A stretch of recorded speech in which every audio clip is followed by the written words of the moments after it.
This is Governor Larry Hogan, and I don't always have time to listen to podcasts, but I do enjoy listening to the Maryland Crabs podcast. Live from a grungy kitchen table located in Annapolis, Maryland's scenic and historic capital, it's the Maryland Crabs podcast. With each episode, your hosts, Tim Hamilton, John Frenay, and the occasional guest will dive in and pick apart the stuff that really matters most to you. We're too lazy to actually solve any of these problems, but we can definitely stir the pot. From schools, politics, parking in the fire lane, to those horrible people who drive BMWs. And here with this week's episode, live from the kitchen table, Tim Hamilton and John Frenay. Hey, welcome back to the Maryland Crabs podcast. This is John, and across the table, we've got Tim. Say hello. And if you haven't followed us, make sure you are on Twitter. We are at MD Crabs Podcast. Facebook, we've got two pages. We've got a page in a group called the Maryland Crabs Podcast. Suggestions, complaints, bitches, moans, whatever, you can email us at info@themarylandcrabs.com. You can subscribe to us on iTunes, Google Play, iHeartRadio, all those places. Please give us a rating. We would appreciate a rating and any kind of feedback. We are everywhere. Yeah, pretty much. And last week we talked to the Chesapeake Bay Trust. And we talked to Dr. Jana Davis, and we learned a lot about the Bay, about the condition of it, what they're doing to help. And we're going to sort of keep on that theme this week. And with us, we have Ms. Mary Ewenson, who is we would say she's a local native and Annapolitan, but we understand she interloped from Arnold. From across the river. Across the river, that's right. But Mary is the founder, publisher, editor, janitor, cook, and everything else for Prop Talk and Spin Sheet, which are two just must-see magazines in the area that are distributed depending on whether you're a powerboater or a sailboater.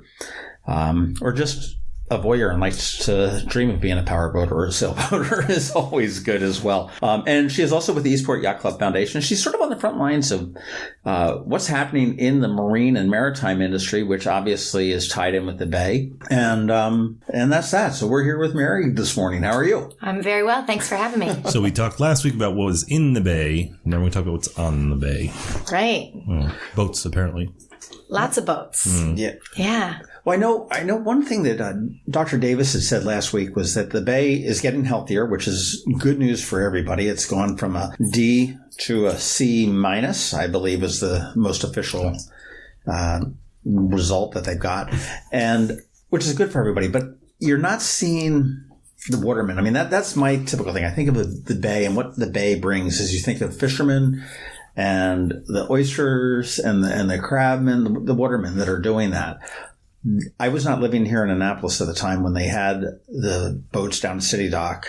I would imagine as a native, and just giving her a hard time on that whole Arnold thing. We did venture into Annapolis now and again and see all the boats at City Dock. Yeah. Is something. Were they here when you were here, Tim?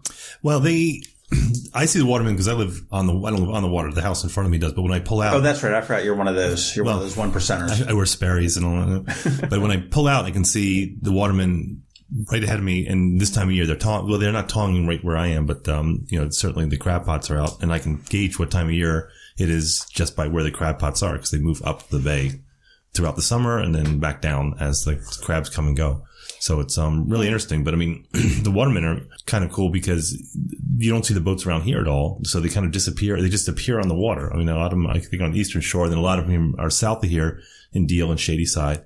But I think they've disappeared for the most part, Annapolis or Eastport. I mean, there may be a holdout or two. I wonder why we chased them out. Well, it used to be that they would winter in Ego Alley.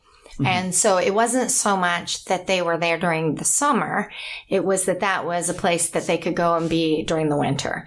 So, I mean, a safe harbor, I guess. And I was a pretty little kid when they stopped being there all winter long. But I think part of it is the clearing of the ice and that kind of thing. And it was a safe place to be where the boats were. But at this point, most of the guys that are working the water, and it is mostly guys, I think they're keeping them closer to their homes. And there are a lot of professional watermen out there still, up in Middle River and, on the Eastern Shore. There's 5,000 of them, I think. Yeah. So it's not a small number, but it's just, I think there used to be a lease at City Dock for the watermen, and I don't know the details, but certainly you saw them rafted up there in the wintertime, and we don't see that now. Well, I think that comes down to money too. You look at, I forget how much you're getting charged per foot. But but it's you see some, it's not called Eagle Alley for nothing. I've got a friend whose family used to own the Queenstown Golf Course, and they realized that at one point it was a farm. Yeah. And they said it was a lot easier and a lot more profitable to raise golf balls than it was to grow corn. Yeah. So they ended up selling it out. Well, I think there was a fisherman, or it was a fishing crash, or they called it a fishing disaster. It was declared a fishing grounds disaster in 2005 or 2006. And I think that some federal funds came in. I may be completely wrong on this, but that's where they started retraining a lot of the watermen to do, or not just retraining, but giving them other opportunities. For example, I think clearing the ghost pots that are left in the bay. Was this for career advancement or change of career? Well, it was just. Or was it because I think if you look at anything like the watermen, if they're in a niche and we were talking about this before we were recording, we were talking about Western Pennsylvania and the whole phenomenon with being promised the jobs through the Trump administration. But the fact is that those people were trained for mining, or they were trained for steel. I mean, you come out of high school and that's what you do. So when people say, well, just do something else, you have whole generations and whole communities that this is all they do. So, and I'm just using those for example. If you look across the country, you'll probably find a lot of that there's you have these communities that sprang up over the last 100, 200 years around a very specific job, like farming, mining, manufacturing. And when that goes away, then you have these decimated communities that don't have any options. So I think, so what happens is some of these towns become call centers for CSRs or sales. And I think that's what the federal government was looking, is going, okay, if the crab populations, oyster populations diminished so much, then let's find something else they can do to supplement their income. So I believe that's what's happening. I mean, you probably know I think you're right that there has been some sort of retraining out there. But with the health of the bay improving, then the hope is that these careers will not go away, that they'll continue, that they'll start to grow again. And there is a pretty beautiful tradition of making your living out on the water. And I mean, I've never gone coal mining, so I don't know whether that's also beautiful. I was in college and we had to. You did, yeah. When I went to Western PA, actually, I was out there and there was a mine there that was a tourist mine, but no tourists went to it. So this family bought it hoping that they could bring tourists through, but every year they did a Halloween thing. It was a haunted mine. Right. So they came to college and got a bunch of us students to volunteer, and we'd like jump out at the stuff. So we'd have to be in these mines. Like we'd walk for a mile into this mine, and it was cool, but it was, for a college kid, but it was dismal. I couldn't imagine going down there for 8 hours, 10 hours a day. It was incredible. Meanwhile, you could be out on the Chesapeake Bay this morning and see one of the most amazing sunrises. I know. I mean, it's true. It's not to say that it's not hard work. Oh, it's sure hard work. It's hard work, but as far as the view and the working conditions are probably, as far as tough jobs go, they're probably some of the better ones. Right. One waterman did. He was really. I think he shifted a few years ago. I'm trying to remember the name. I'd like to give him a bump out. But he took his work boat, and I guess he kind of gutted it, and he put all these tables on and everything. And then so he has these crab feasts. I think it's like $80 a head, and he'll come to your community and pick you up, and you just supply. I think you supply the booze and the beer, but he'll take. So it's basically a crab feast, a floating crab feast. That's just kind of taking a new career or a new something else. That's very cool. That's very cool. Now, with your work with Spin Sheet and Prop Talk, okay, you're kind of on the front lines of what's happening out there on the bay. Obviously, with a focus on boating, right? But there's so much that goes into that. I mean, and you guys take advertisers and whatnot. I mean, where are you seeing businesses booming on the bay? Or are you seeing them from your perspective? Or are they, slow, just sort of chugging along? Or how is? Yeah, well, it's interesting because obviously, the commercial side of things is not my thing. Like, I don't know the rules about oystering or crabbing or fishing, on the commercial level. So what I see there is, totally outside looking in. But my part of the industry is the recreational industry. And 2008 is a year that we'll always remember, those of us who lived through it. It was not good to the marine industry at all. Or any industry. And it hit us in a lot of different ways. I mean, a lot of the boats that are sold in the industry are built overseas. A lot of the production process for boats is petroleum based. So when fuel prices go up, it doesn't just make it hard for a guy to go out and run his power boat on the bay. It also makes it hard for us to make boats at a price that people can afford. So, and then disposable income went down for people, so they stopped boating on the weekends for a while. They had to work harder at their jobs because people got laid off, and we all know what happened when people get laid off. Somebody else has to do that work still. Right. I remember the boat shows had. Yeah. I wouldn't say they had horrible years. I mean, they always have good years. Yeah. But it was definitely down. And there's a lot of people there with wishful thinking rather than to buy. There were a lot of people thinking about a boat in 5 or 10 years instead of a boat in 5 or 10 weeks, and that's it's a bummer. That changes. That'll be me. I'm going to the car show in Baltimore this week. Oh, there you go, right? For 1 in 5 or 10 years. Because that's when they'll come off lease. That's right.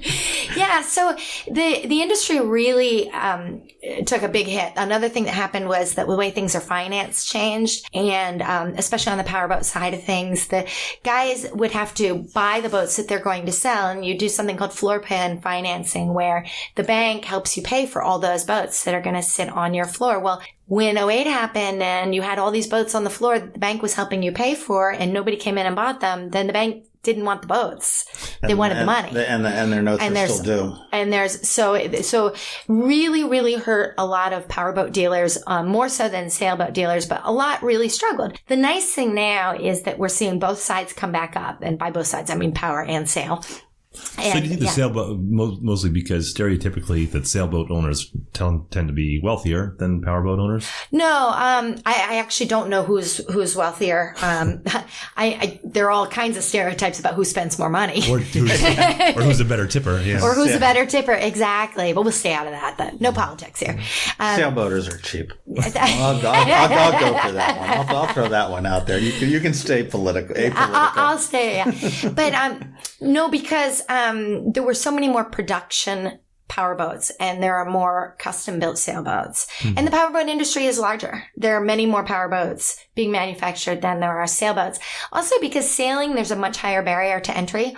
The perception is if you can drive a car, you can drive a powerboat. That is the perception. I'm here to tell you, you should get some training on driving boats before you go out there and drive them. But really, it's so much more like a car, right? You turn the key and you go.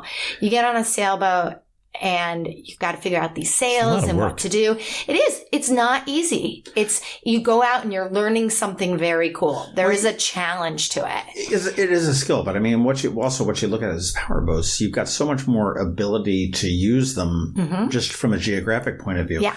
You've got a decent sized pond or a small lake and a little 13-foot John boat, and you could have a lifetime of fun on that. Exactly. And you're certainly not going to put a O'Day sailor and have nearly as much fun. You don't have the room to run with it. It's different. And so what we saw when the recession hit is if you have become a sailor, you've taken all that time to learn how to sail a boat and to do all that stuff, you don't get out as quickly because you're invested in I am. You often hear people say, I'm a sailor.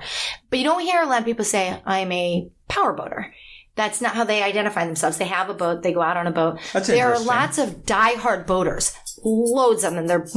It happens on both sides, but it is easier to get into power boating. Therefore, it's easier to decide not to get into power boating. It's easier to get out. And so when things got soft, it was harder on the powerboat industry. Now, that said, both sides are coming back up. Powerboating is coming up faster, but they went down farther. It's funny you sit there and say that. I mean, I think about that. It's like, hey, well, I've got a boat. Oh, I'm a sailboater.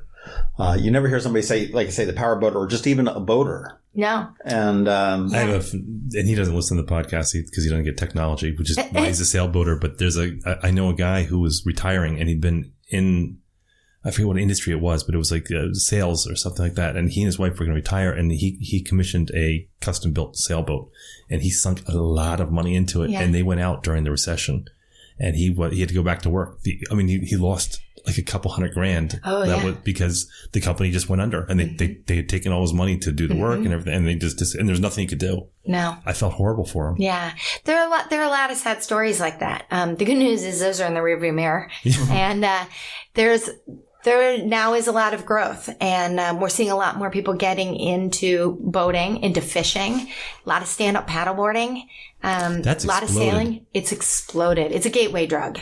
You know, you get out, you try stand-up paddleboarding, and then maybe you'll try that powerboat or the kayak or the sailboat. A bunch of companies have sprung up. I'm trying to remember Kate Grove's company up near South River, up on Route 2. But there's a bunch of them that people are getting. I mean, the boards. I think you're in for between $600 and $1,000. But someone was complaining at the city council meeting. Remember that a few weeks ago that she was just ranting about the paddle boarders in Spa Creek. Oh yeah, the city council. Well, I mean they were motorcycle gangs. I used to own a powerboat, and I realized that other people's money was better spent as far as I was concerned. OPP, other people's boats. Absolutely. Well, no, it was the last summer that I had my powerboat. It was, by the time I paid for the slip, by the time I paid for the storage, by the time I paid for the maintenance and getting it ready, I took it out 5 times over the summer just because life got involved. You know, the kids were doing this, and I had a life. You did not. Which they had. That was past tense, okay? Don't correct me.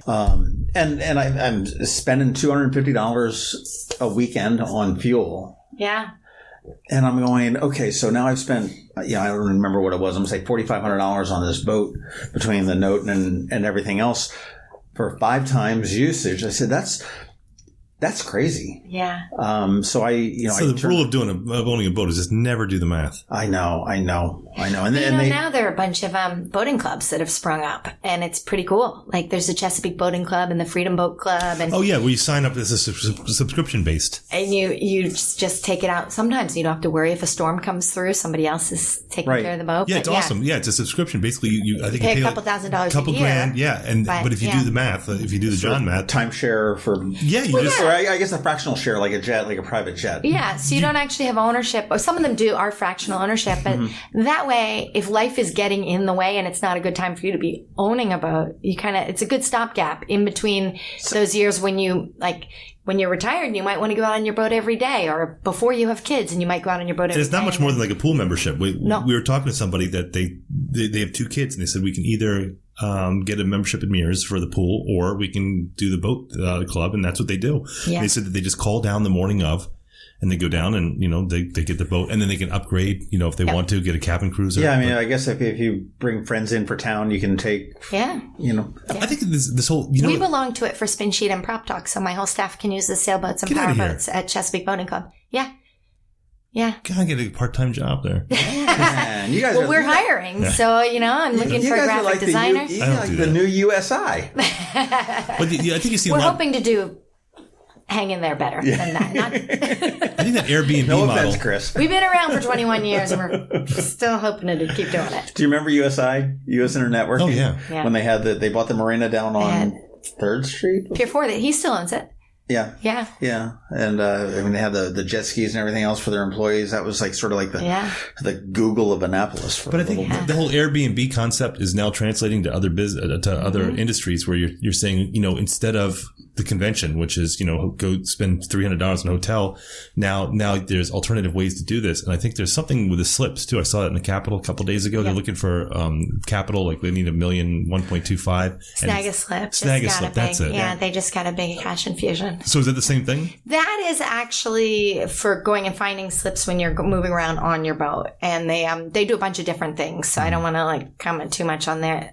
I don't pretend to understand all of what they do, but they do slip booking so that when you go from place to place, you get on Snag a Slip. And it's sort of I think it's really like a cross between like Airbnb and couch surfing. Yeah. Where, you don't know where you're going to go. Well, in Ireland, a lot of times they do that. You get a B&B voucher. Yeah, we had that a couple times. Wherever you happen to be driving, you make a phone call and say, if I want to find a spot. Yeah. Find a spot to do it. I'll tell you, but the downside to that, because we used to do that a couple times, is that you call a couple hotels and you're like, I want to book someplace for the night. They're like, oh, okay, come on in. You're like, and I'm part of this. And like, oh, wait, we don't have any of those rooms. Oh, really? Like, yeah. Well, Snag a Slip isn't like that. They actually, you pick the marina you want to go to. Yeah. So they'll put you exactly where you want There's to be. so many cottage. We talked about this before with the recession, that my brother-in-law, who was a banker, explained it to me that, when the recession happened, you had the top tier. People stopped buying. Mm-hmm. So you had the marine industry, but then all of a sudden you had those other ancillary industries over the next 4 years that would collapse, which would be service industry. So it's like the marinas, and then the people who supply the marinas, and the magazines and but everything just kind of collapsed. But you've seen kind of the opposite now, where you see everything kind of gathering strength, and you're seeing these cottage industries kind of starting to spring up. I saw this one startup, which it's really cool. It's like this this floating, not cage, but this floating box, and you bring your boat in, and you pay sort of like one of the automatic car washes, and it scrapes the algae and all the barnacles all right off your boat. So this is a company that's selling to marinas as a way to get customers in, because you just you drive the boat in, and then you put your money in, and then it just scrapes the boat and goes out, and they're looking. But there's Snag a Slip, this sort of company, but you're seeing that people are looking for alternative ways to leverage an industry that's been around for a long time. Well, you look at technology anywhere. I mean, obviously, the marine industries have not been exempt from that, but I mean, it's just changed the way we do life. I mean, we were joking on the radio on R&R the other day about some knucklehead that bet like $1.1 million on the Atlanta Falcons to win the Super Bowl, and he did it through a betting app on his phone. And I'm really thinking, I mean, I guess if you've got $1 million to bet on a Super Bowl, that you're probably no big deal doing it on the app. But it's just amazing that what you've got the ability to do, and technology wise, it has sprung up a lot of new industries. Do you think that pulls you back though a little bit? Think about, like, you had to learn how to navigate, so that if something happens. But what if you depend on your GPS? Like I noticed this the other day. I did that one time. I was going to MSNBC in Seattle, and I ordered a car with a Hertz with the Never Lost or whatever the hell it was called. It was before the smartphones. Yeah. And I got there, and I'm driving out of the garage, pushing buttons, trying to make it work and all that kind of stuff. And I got out on the road, and I said to myself, I said, what an asshole you are. I said, what if they all the time. What if they didn't have that? Yeah. I've never been here before. I got to look at the signs. Then I'm looking for 7-Elevens or grocery stores to buy a map. But I wonder if like the skills that come with being a boater that are diminished by technology, because you don't have to do that. I mean, not sailboaters. I don't think sailboaters, they're such purists stereotypically, but certainly power boaters. There are still the rules of the road. I mean, you still have to learn the rules of the road. Now, if you were born after, I think, 1972, you have to get a boating license. And they're starting to be more strict about boating licenses countrywide. I mean, it just makes a lot of sense. So you really need a lot of training for that kind of thing. The technology certainly makes it easier. I mean, gosh, there are some boats out there that will drive themselves, that will stay in one place. They cost a lot of money. There's a great video on YouTube the other day where they collided with a ferry because someone was below deck, and everyone on the ferry is yelling at the guy. We got to put in the show notes because it was hilarious, and everyone's yelling, and the boat collides with the ferry and bounces off, and the guy comes up like holding like a frying pan and everyone's yelling at him. Well, it does happen, but it's just like driving a car. Like, if you were going to stop paying attention to where you were going and only rely on electronics, that's really poor boats. Yeah, it's stupid. It is stupid, exactly. But one of the nice things about all the technology is that it does make it easier in a bind. There are a lot more safety features out there. It makes people more comfortable. But also, boats are a great way to escape technology. And you're finding a lot of people that you need to get out there. You can turn everything off. It's okay to be out and out of touch. And I think we're seeing now especially there's a lot of noise in the news these days, which is probably the biggest understatement ever. But we are seeing more people coming into boating. And the Baltimore Boat Show was 2 weekends ago. It was packed. It was fantastic. And people were selling boats. So I'm optimistic. Now, I'm a boater. I love being out there. I am a sailor. I'm a power boater. I have stand-up paddleboard. I race sailboats. My husband's a pro sailor. We love being out on the water. The stand-up paddleboards, are they a pain in the neck to boaters? I mean, I just see them all the time in season. Yeah. It's, I can't imagine having my boat. I mean, I know I would be the most frustrated SOB out on the waters, just dodging all of these paddle boaters. Yeah, I get road rage pretty easily, and they don't bother me. Well, I think that, yes, they can be a huge problem for boaters, and it can be really because if they don't follow the rules of the road. And there are many stand-up paddleboarders who have no idea that there are any rules. They think they're out on a big pool, and they can paddle around wherever they want to go. And if they can get around that boat, it's okay. And so they're just sort of like bicyclists. That's my wife, yeah. It is. And so if you have a bicyclist who knows all the rules of the road and obeys the stop signs and the stop lights and stays in the proper place, then I've never seen that in this town. Well, you haven't seen me bicycling. I'm a big rule follower. I think I just enraged two people who are regular comedies. Yeah. I think Alex Pline's going to be really Hi, John. Hi, Alex. Yeah, the stand-up paddleboard can be, it's a blast. It's really fun.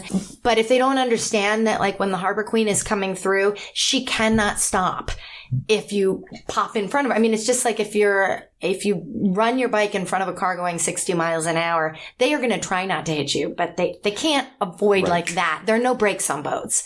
So, I think there is a little bit of a traffic problem in Spa Creek. But there's always been a traffic problem in Spa Creek, and everybody will figure it out. That woman, she was, I can go back to it. They were, what were we talking about? Oh, because there was some sort of zoning thing in Spa Creek. It was some sort of, it's the redrawing of the harbor. Yeah, it was one of those, it's one of those discussions where my eyes were glazing over. And this woman got up and was just livid about the paddleboarders and kayakers, the noise they make and the fact they're in the water. Because they talk. Oh, wow. And they spoil the view shed, and it was like 20 minutes, and actually it was fascinating. It really broke up the conversation. The Petrini.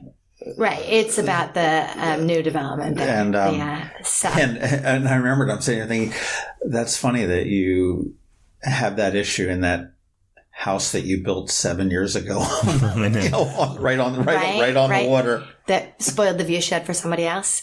Yeah. So it's, No, I think as with anything, when you have something new come on the scene, it takes a little while for everybody to catch up on how you have to manage it. What trends are you seeing, though? I mean, everything has trends. So, I mean, but since the recession, has there been any change? And what's coming up in the boating industry? There's more fractional boat ownership, more of belonging to clubs, definitely more of that. We've seen on the sailing side, there's been a resurgence of sort of the 22, 23-foot racing sailboat. Where things have been soft is sort of in the 30 to 40 foot, but that's coming back as well. On the powerboat side, we're starting to see growth right all the way across the board. There's more focus now on family-oriented stuff. The world has changed. The women in their 20s and 30s have wage parity with men at this point in many industries, not every industry, but so you're starting to see women buying boats. The fastest growing market, according to one of our friends who has a sailing school off of the bay, is professional women. Is who is coming through the sailing schools in huge numbers.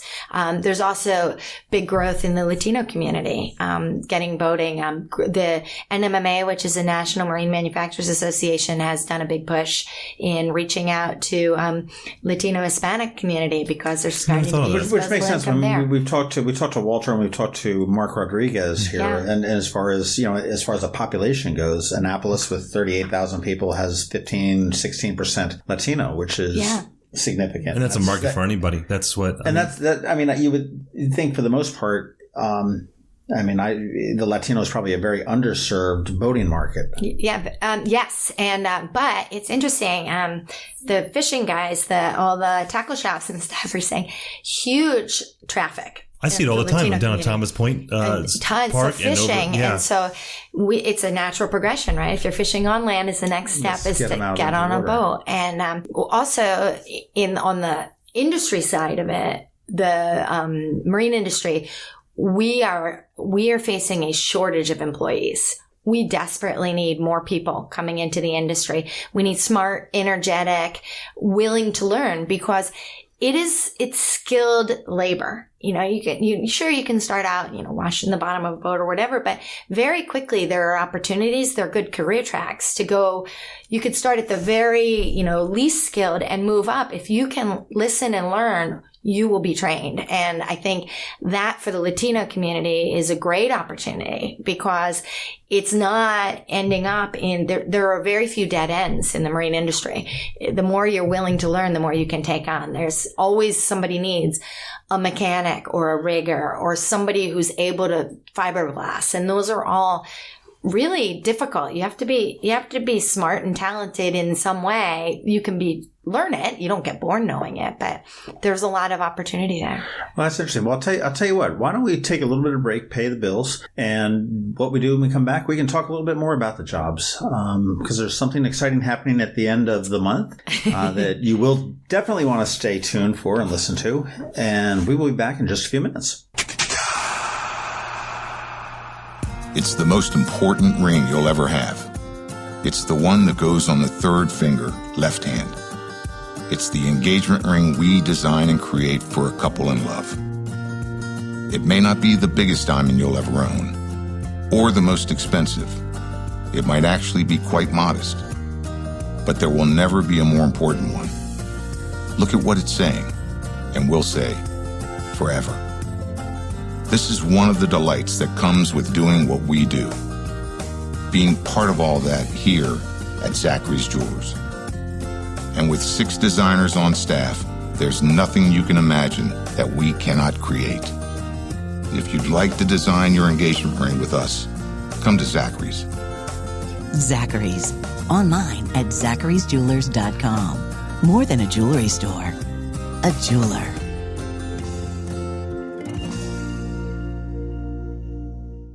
In 2015, Anne Arundel Medical Center had to transfer more than 1,100 mental health patients to a mental health facility outside of this area for care because the facilities they needed do not exist in our own community. These patients and families are our friends, loved ones, and co-workers, and they deserve better.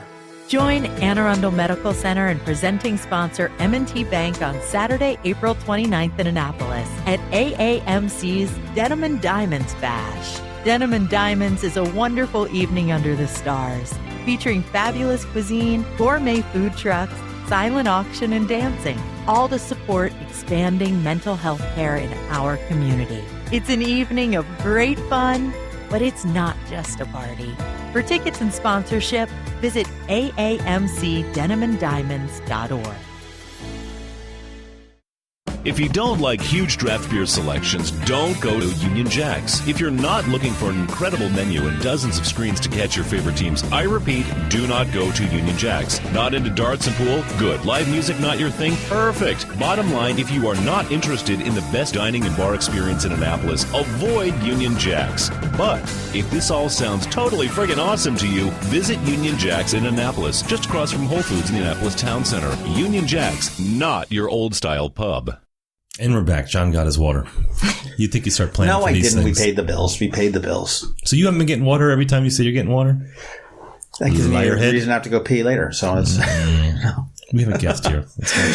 Hey, but if you're just joining us, we are here with Mary Ewenson, who is the founder, publisher, and everything else with Prop Talk and Spin Sheet, which are 2 wonderful boating magazines in Annapolis. One of the few magazines left in Annapolis, too. What's that? One of the few magazines left in Annapolis, too. Yeah. There's only...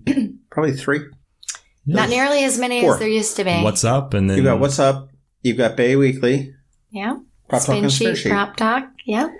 And Prop Talk was the younger brother, right? That's right. Spin Sheet is 21 and Prop Talk is 11. Okay. Yeah. But before the break, we were talking a little bit about the different, you had mentioned different jobs that were out there. And as far as we talked about, really engaging some of the growing Latino community into the boating community. Mm-hmm. And it really is a community. I mean, it's big time. You're involved with the boat show too, aren't you? I am. Yeah. That's and you took that over from Ed Hartman with a sort of a group that took that over. Yeah, there are 5 of us. Right. Mm-hmm. Okay. And this is your 3rd year with it? We're in our 4th year. Okay. Yeah. Congratulations! I was there Thank you. This year was one of the better years that I remember seeing it. It was everything seemed to really. We had great shows this fall. Yeah. Yeah. It was fun. Off topic there, but it's marine industry. Little bit of a segue. Yeah. But so I mean, what are the opportunities to work on the water or associated with the water? I mean, obviously, Sure. I can go out and I can crab and try to make a living off of that. And I can, we know we've got the tourism things. I know Debbie Gosselin has Watermark Cruises, and she does, land and sea-based. Oh, yeah. And what are the opportunities that you're seeing? Because again, with Prop Talk and Spin Sheet, I mean, you're getting advertisers, you're getting articles, you're getting people writing for you, and it's all tied into the Bay. Yeah, we obviously all of our advertisers are marine industry, so we hear a lot about what kinds of jobs they have available, and pretty much, I mean, soup to nuts. You could do just about any job you can find out there, sort of IT and management, graphic design, marketing, sales. We have all of that in the marine industry. It's a big industry, and we need really smart people that want to sit at desks and do all that kind of stuff. But then you also have the hands-on side of it, which is all the, marine engine mechanics and electronics installation, which now takes like super techie people. It used to be you had a few lights with some wires, and now everything talks to everything, and there's some people out there who know how to do that. Now, do you know whether, I know South River High School has their CAT South program, and North County, I think, has their North CAT. Yeah. VOTEC, we used to call it when we were kids. It was called VOTEC. Do they touch, I know they touch on auto mechanics and HVAC and everything else. Do they have marine programs there through the public schools? They do. CAT South, and I think it's the Center for Applied Technologies, and it's David Foley runs the marine side of it down there. He's actually on the board of the Eastport Yacht Club Foundation, and I'm on that board as well. And we at the foundation work to promote participation in boating and marine education. So it's a really natural fit with CAT South. They build boats down there. They work on boats. They go out on field trips and see what's going on in the industry. So it's a great opportunity for high school kids who think they want to do something hands-on. And I mean, I would imagine at some point in your lives, I don't know how frequently, but you've gone out and you fixed something, you've made something, you've built something, and it's really cool and really rewarding to do that kind of stuff, but it's also great to figure out how things work. And I usually use YouTube, and I changed the light bulb in my car once, and it felt really good. But you know what? YouTube is an amazing awesome thing, because you can get, my husband learned how to play guitar watching YouTube, but for the marine industry too, it's that hands-on getting in and figuring out what makes it work. And at the end of the day, a lot of the careers that we have in the marine industry, you're learning all the time because the technology is changing. So not just on the IT and, electronic side, but in how we do things, because the environmental regulations change. There's fiberglass, there's composite, there's, making things out of metal.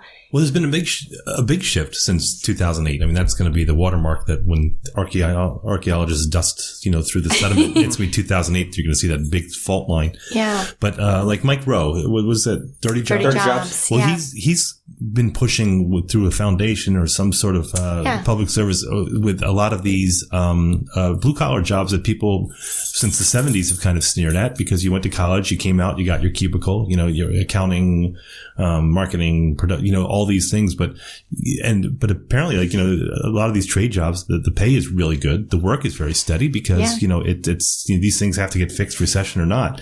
But I think you're seeing a big movement towards that now. Well, yeah, absolutely. And, interestingly too, if you're interested in boating, then you're right there, right next to the boats it's what I do on the weekends, and it's what I do for my day job. Boat US magazine and Boat US is. So on your downtime, you do accounting or something like that. Just right, exactly. Just for fun. Well, this weekend I went and raced sailboats. That's what I did. And so, I could have done yard work or cleaned the house or something, that's but instead, none of those things happened. But Boat US magazine did an article, just last winter or December 2016, and some of the salaries, like the median salary to be a marine engineer or naval architect, is $93,000 a year. Now that's a college educated position, but there are other things. Commercial divers are making over $50,000 a year, and boat captains, the median is $76,000. So those underwater welders make something ridiculous. It's like $150K, something like that. My nephew's he's a welder. Yeah, because he's Western PA, so very industrial. But he got into welding, and now he's getting certified for underwater welding because the money he triples his salary. Yeah, it's great. And the marine divers. Okay, I'll show my ignorance here. I mean, their recovery When your boat They sinks? can be recovery. They can be repair. They can work on buoys, on ships, on boats. Wow. They can go down and look at structure. So, for example, when you're worried about whether the Bay Bridge is going to fall down when you're on your way to Ocean City, they got, you got divers that look at that. Is it? I'm taking the fifth on that. No. I'm not. There's going to be a great ferry at some point over there. Hello, Middleton, Delaware. Yeah, exactly. But, so they're divers, but then they're, the underwater manned, I forget, little cameras that go down and look at stuff, and you need people to do all that stuff. They're very cool careers, both and in the marine science side of it as well. What's going on? The environmentalists, the biologists, the oceanographers. There's all kinds of. I know Janet things. Davis was talking about. She's a marine biologist by education and by trade as well. And we talked about Jay Fleming's book. Oh, beautiful photos! Yeah. Did you see where he? Jimmy Carter got a copy of the book for Christmas, and Jimmy Carter sent him a handwritten letter saying, "This is just a beautiful picture, beautiful book, and everything else. Good job, and everything else." Which is kind of cool to have. Very cool. Yeah, we've had some Jay Fleming covers, and they're very popular covers. Yeah. I think people always think in terms because it's a romantic side of the waterman, and that's what you think about. And you see those pictures of the sunrise and them out there, but. Across from my peninsula when I'm coming off, I see the freighters that are anchored off there. Yeah. And then I guess I never really thought about it, but you'll have like 5, 6 of the huge freighters, and I guess they're waiting to clear customs, or they're waiting for a berth, or waiting something for like that. space in the port. Yeah. So, or waiting for a bay pilot.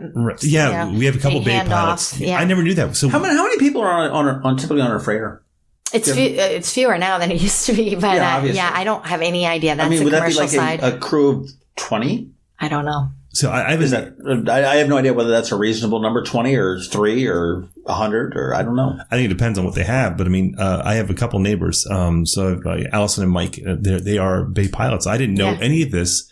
And what they do is that, you know what the bay pilot does? They guide the ship into port. Yeah. So basically they fly them in or bring them in, and they get on the boat. This is the most dangerous part of their job, is that ladder going up. And so she posted a picture on Facebook once. I'm like, geez, Yeah. But, so I guess, and that's their jobs, is to bring the ships in and out of port. And again, as you'd mentioned earlier, Tim, the anciillary jobs that go with it. You've got the longshoremen up in Baltimore. Yep. The crane operators, which obviously they're a machine operator, but it's still tied in. What are the busiest ports? So we got Long Beach. Well, no, I think Houston's the busiest, right? I think Houston, and then New Orleans is in there. I know, and Long Beach. I think Baltimore is like top Long 3 Beach, or 4. Baltimore gets all the cars. I see all Hampton is a big, there's a port down there. So, yeah. Yeah. Hampton and Hampton Roads. I don't know. That's the commercial side. That's somebody else's department. But there are so many different aspects of that. And the cruises coming in and out. I don't know. A lot of cruise ships. As you said, there's the tourism. There's the schooner Woodwind and Debbie Goslin's both the watermark cruises. I love the Woodwind. And I do love the Harbor Queen. The schooner. Woodwind was in that Wedding Crasher. Yeah. The boat and apparently I have a friend of mine or my cousin works in the industry, and he said there was a guy that when what's his name?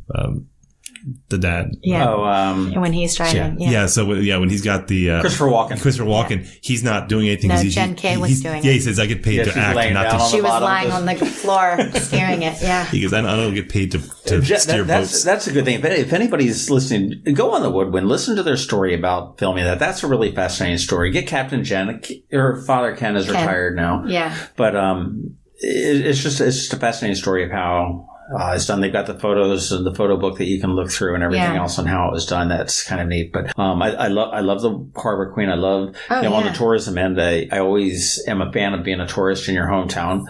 You learn the pirate cruise. That is very fun. Yeah, you learn something new. They had that fire though. They recovered from that though? They're gonna be up and running. They'll be up and running. Yeah, that's why that was. Yeah. They lost a little bit of the building and some files from what I understand. Yeah, but they're the boat's fine. But you learn a little bit about your town. Some of it may be embellished a little bit. I don't know. But it's always very interesting to do that and get a perspective of what others are seeing that may not be from town. Mm-hmm.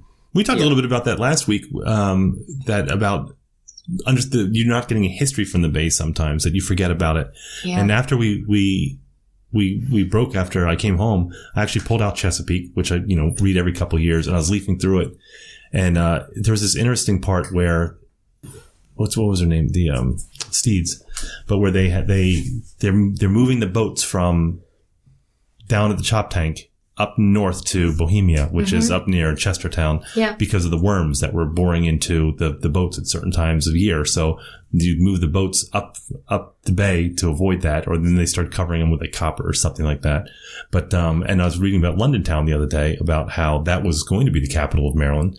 But there was that's right. But it was all because they lost some boating contract or some shipping contract at the time, and that's why Provincetown, which later became Annapolis, became so our whole votes kind of shaped the entire state for a large part of the time now. Well, having the Naval Academy here is a pretty huge thing and a great resource for us.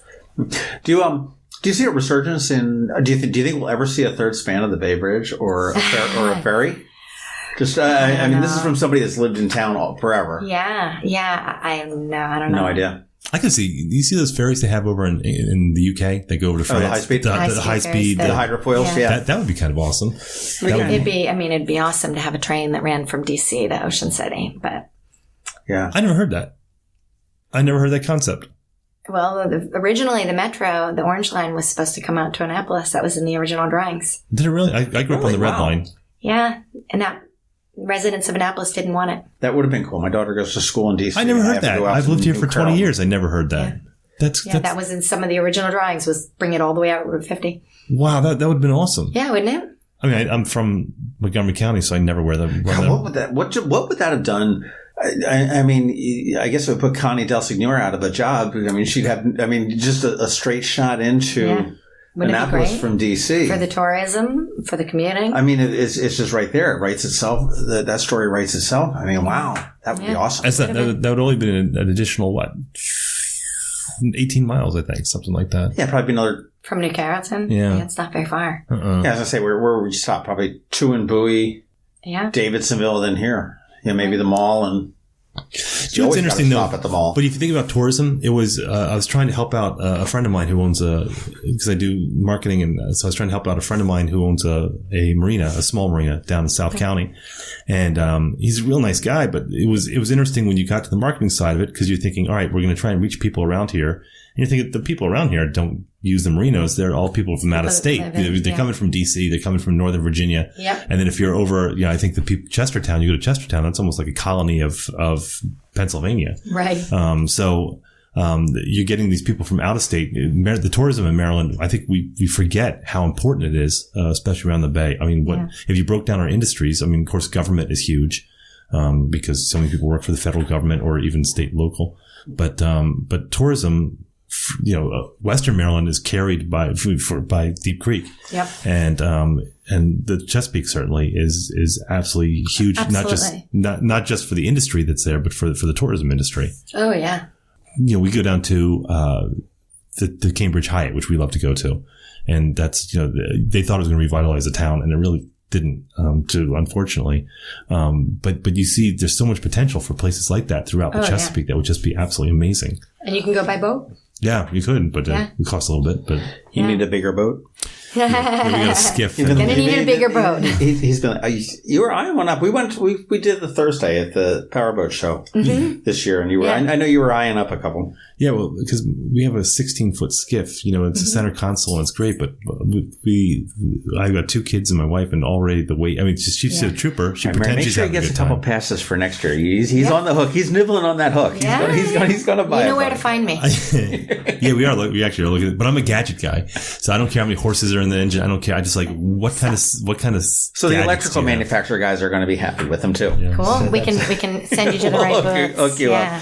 What's one of the most bizarre, strange, unsung jobs on the Bay or that are associated with the Bay? I mean, is there just some kind of really bizarre career that you'd be like, wow, okay. It's got to be like the guy who changes the lights on the Thomas Point Lighthouse. Right, or something I bizarre. know. Some of those are got to be. Do you know I found the meter? I found the electric meter for that. It was our community lost power a lot, and BGE came in and they were showing us how the electric grid is laid out. So they had the big map there. And then they had this line that went out from the tip of our neighborhood to the Thomas Point line. So I went down to our playground where it's down there in this little copse of woods. And I got in there and there's this little meter in the middle of this little copse of woods, which is the meter for the Thomas Point Lighthouse. Funny. It's hilarious. So the guy who has to read that has the most bizarre job, right? I guess, or it's or someone who has to go out there and like change the tape for the dying seagull sounds. Have you ever been out there, Tim? Yeah, we go out there all the time. And no, have you ever been in the lighthouse? No. Have you? I've not. You should do that. Yeah, That's really I've heard cool. it's really neat. I guess they're the U.S. Lighthouse Trust. Yeah. With this, I mean, the city, the state, and the trust. It was for sale a few years ago. You could have bought it. There's like 3 people. Well, that the own Baltimore Light was bought by some local people, right? Yeah. Didn't they buy Baltimore Light? Yeah. Yeah, but it's really cool. You go out. It's funny. You go out there, and I always wondered what that big wedge was in front of it. And it was 10 years before. Ice. Yeah, I didn't know that. Yeah. And I thought something sunk out there. But they have, when you go out there, it's a little unnerving because to keep the seagulls away, and it doesn't work. They have these recordings of dying seagulls, of seagulls being killed. Right. So you go out there, and it's supposed to be peaceful and calm, and you just hear these strangling sounds. But yeah, no, if you can do that, I've been out there twice in the lighthouse. It's just fascinating to sit there and see how they lived. I mean, how they kept the animals on the lower deck to eat. People that are dying out there, the stories they told about the lightkeepers and stuff like that. It's really very and being fascinating. able, when they could walk to shore on the ice and when they couldn't. Yeah. It's really neat. You talk to someone who works the bay, you get bizarre stories. I was talking to a guy who's a waterman. I used to get crabs if you go all the way down Edgewood, like all the way back to Bemby Beach. There was this, I don't know if he's still there, but he was one of the few watermen left, and he had great crabs. So we'd go back there, and I talked to him once. I said, and because I was obsessed with Chessie for a while, the whole thing. And I said, what's the craziest thing you've ever seen? He goes, once we were working early in the morning, and it was still dark, and the rain was kind of coming down. And he goes, we had, I guess he had nets out because he was on the eastern shore at the time, and they had the rockfish. Mm-hmm. And he said, we had a pile of just debris. And he goes, there was something the size of a small dog like jumped out of the pile and like ran around the deck, and we couldn't see what it was. And we were all falling over ourselves backwards because but we couldn't see it in the rain and the dark. And he goes, but it was the size of like a beagle. Uh-huh. And he goes, and then it jumped over the gunwale, and it was gone. He goes, I never knew what it was. So I think it may be an otter or seal could have been or something, or a dog. Chessie. But if you talk to anybody who long enough, they have some crazy, bizarre story of what they do on the bay. That is. Well, I'll tell you, you were telling me about the Marine and Maritime Career Fair. Yeah. Which is coming up, and we've talked about different jobs on the bay, and this is a chance for the 7th one. It is. So what's going on with this one, Mary? Yeah. So the Eastport Yacht Club Foundation, part of their commitment is to education and to getting people into marine and maritime industry careers, and we give scholarships to kids that want to go for training in marine and maritime careers. So it can be for college, it can be for technical training, it can be. This is what the Eastport Yacht Club does. This is what the foundation does. The foundation. Yeah, so people can apply at eycfoundation.org if they're going to college or if they're going to a training school, and so that's a very cool thing that we do. Well, we've got to know all these schools and businesses that need employees. And so they came up with this idea, just over 7 years ago. And it started a partnership between the Anne Arundel County Schools, the National Sailing Hall of Fame, and the Eastport Yacht Club Foundation.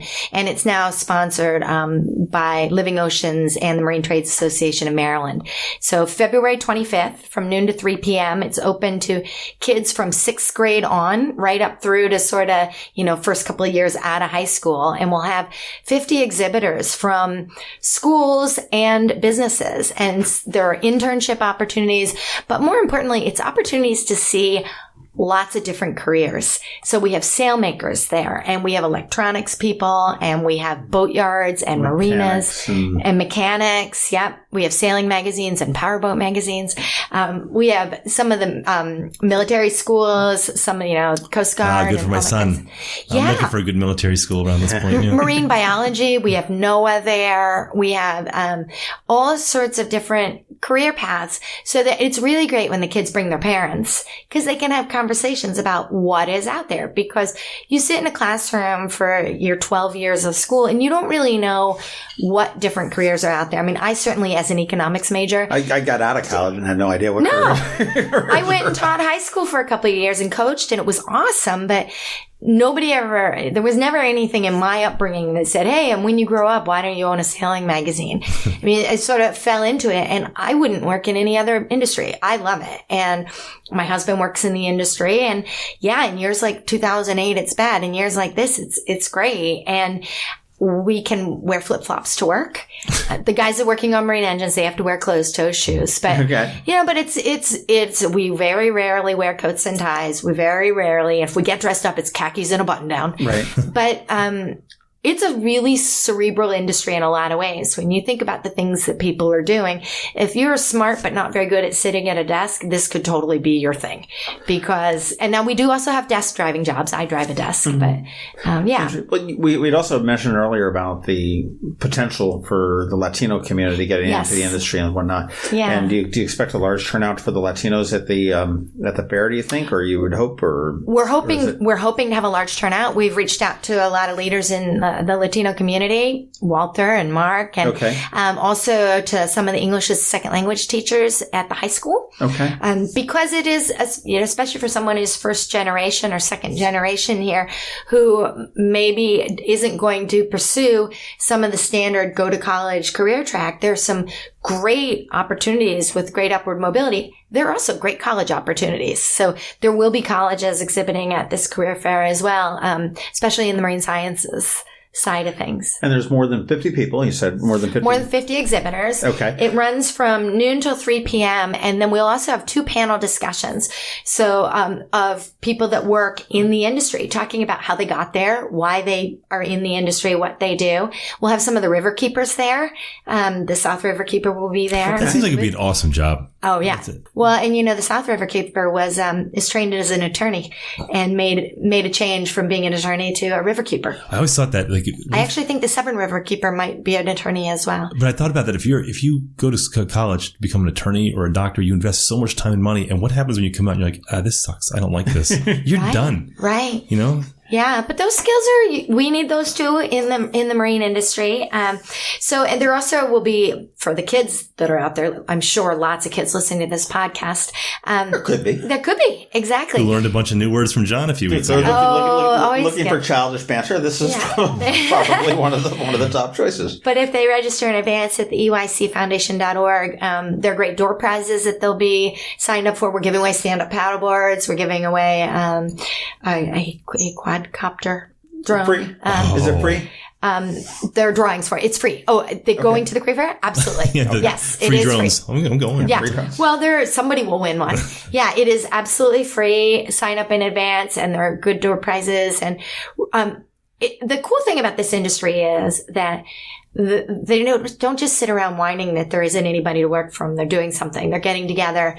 Everybody signed up to do this, to get more people into it, because we see the kids as our future. Most of our businesses are small businesses that are owned by 1 or 2 people or family. Sure. And so, for me, my transition is I want someone who's in their, teens or 20s right now to be thinking that's where I want to be in 20 years. And, you want to be able to do a handoff to someone who's as dedicated to the industry as we all are. Cause it's a pretty cool industry. It's hard work. It's a tight industry. It's a very tight-knit group. Yeah. Everybody seems to look out for one another from what I've seen. How did you get into publishing Spin Sheet and Prop Talk? Sailboat racing. Sailboat racing? Mm-hmm. I was a teacher.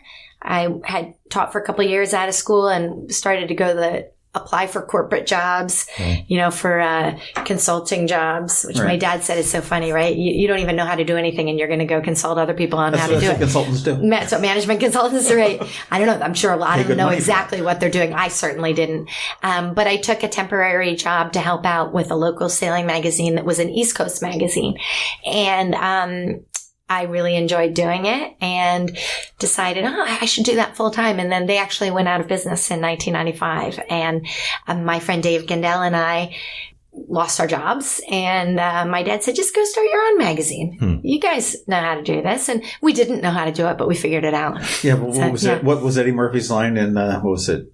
I guess it was Beverly Hills Cop. Bullshit and attitude will get you. will get you where you need to go.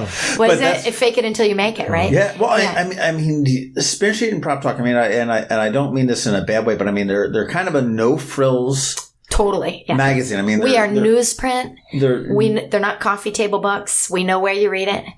right. Yeah. And I mean, they're designed to be used by voters. Like, I mean, you'll find them, tossed on underneath and whatnot to sit there and read, to find a marina or whatever it may be, or an article that's there. Yeah. And you really tapped in. Now, where's your coverage? I mean, obviously you're centric to Annapolis. I mean, are you covering the whole Chesapeake Bay? We are. We're from Hampton, Virginia to Havre de Grace, Maryland, both shores of the Chesapeake. We're free distribution. You can also find it online as a flip book. And we have websites that go with both publications, which have completely different information. We update those every weekday and follow what Chesapeake boaters are doing. And those are, what are the websites? Spinsheet.com and proptalk.com. Okay. Now, can we talk about Taylor Swift? Sure. I heard you had a spotting of her last year.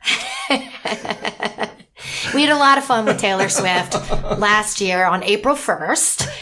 And yes, we did have a spotting of Taylor Swift on our website.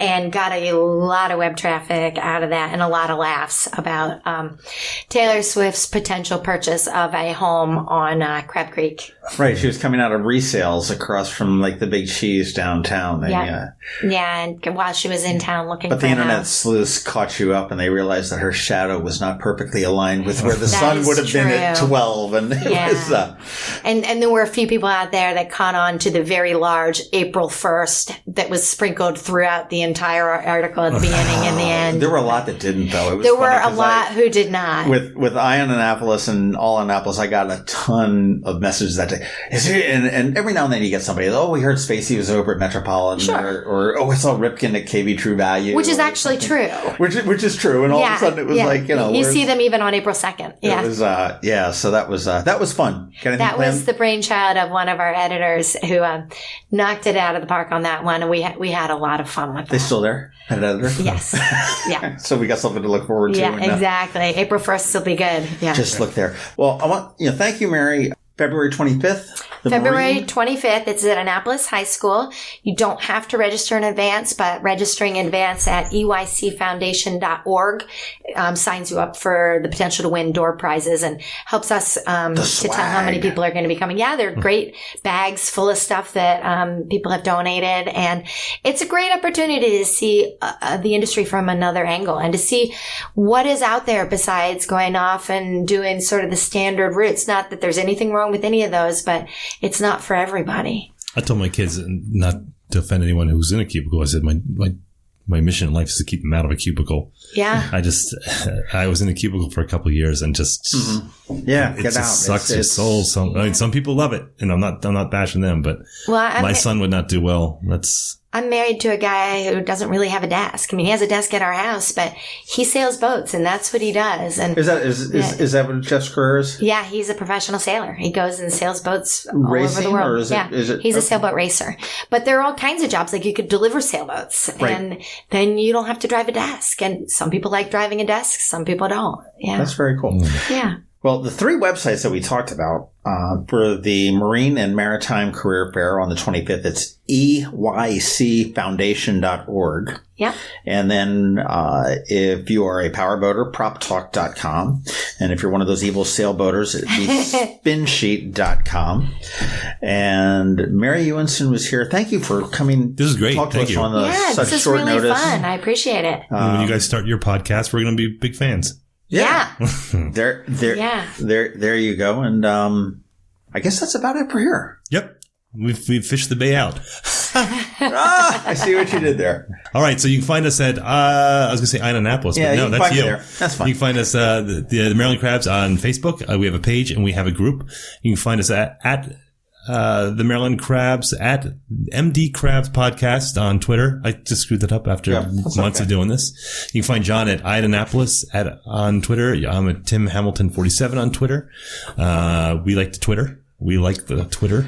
And you can find us info at themarylandcrabs.com, and our website is themarylandcrabs.com. And go to iTunes and give us a rating and give us a review too. There hasn't been a review in a couple weeks. So. Yeah, we went through all our relatives. Yeah, I know. So if most of them don't like us. So. And subscribe. Wait, where do I go? iTunes? You can go to iTunes. The podcast is on iTunes. And you subscribe on iTunes and Google Play. Thanks, Mom. That's why it's delivered right to your device and you have to worry about it. It's just like getting the paper every day, except it's every Thursday at noon. That's it. And that'll do it for this week, and we'll see you next Thursday. We shall. This has been the Maryland Crabs Podcast with Tim Hamilton and John Fernay. Sure to follow them in all the regular places, Facebook, Twitter, YouTube, and online at themarylandcrabs.com. Take a moment to rate us on iTunes. Now, get the hell out of my kitchen. Seriously, go! You're still here? It's over. Go home.